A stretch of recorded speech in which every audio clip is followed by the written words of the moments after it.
9 August যখন গোটা কলকাতার মানুষ ঘুমাচ্ছিল, তখন সেই ভোর রাতে একটি অঘটন ঘটে যায়।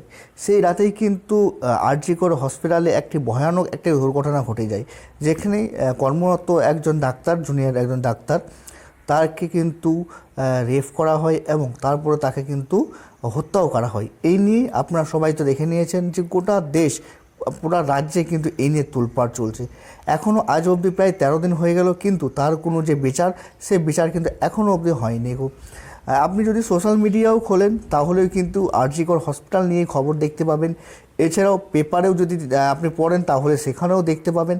এছাড়াও টিভি চ্যানেল যদি খুলে থাকেন তাহলে, বা টিভি চ্যানেলে সবসময় এই একটাই কথা, টিভি চ্যানেল নিয়ে নতুন করে বলার আর কিছু নেই, যে টিভি চ্যানেলে কিন্তু যে ন্যায্য বিচার বা ন্যায় যে বিচার, সেই বিচার নিয়ে কথা কিন্তু বলছে না।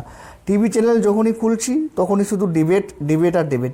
সন্ধ্যে 7টায়, সন্ধ্যে 8টায় কোনো নিউজ চ্যানেল যখন লাগাচ্ছি, তখন 10 জনকে নিয়ে এসেছে, তাদেরকেই মধ্যে কিন্তু তারা এমন এমন ঝগড়া করতে লেগে যাচ্ছে, এমনভাবে কথা বলছে যে কোনো কিছু তো বোঝাই যাচ্ছে না।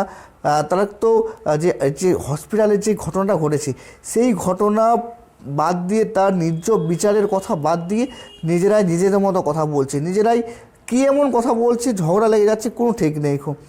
তো এভাবে কিন্তু চলে না। গোটা দেশ কিন্তু এই মুহূর্তে একজোট হয়েছে, গোটা রাজ্যের মানুষ একজোট হয়েছে।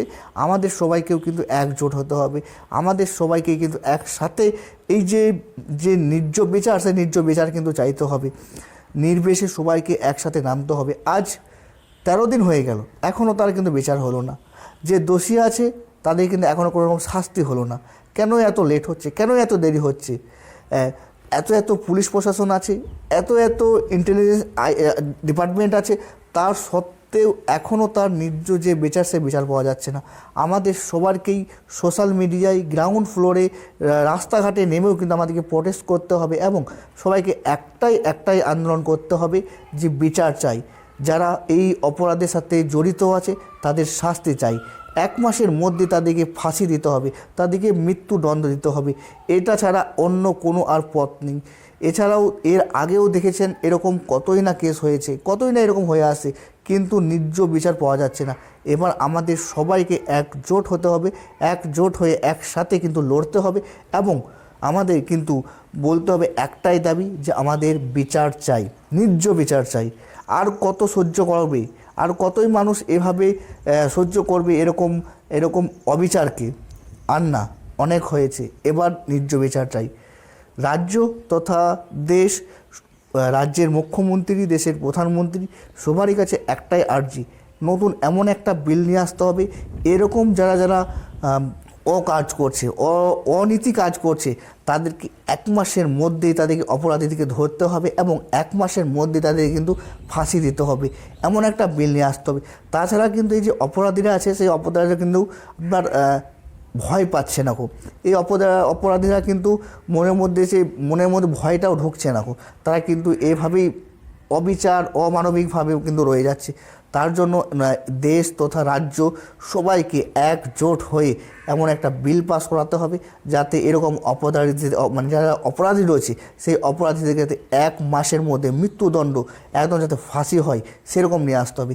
এই যে আপনার এই মুহূর্তে যে কেসটা হয়েছে, এই কেসও কিন্তু 1 মাসের মধ্যেই কিন্তু অপরাধীদের ফাঁসি চাই, শাস্তি চাই। আপনারা কি চান?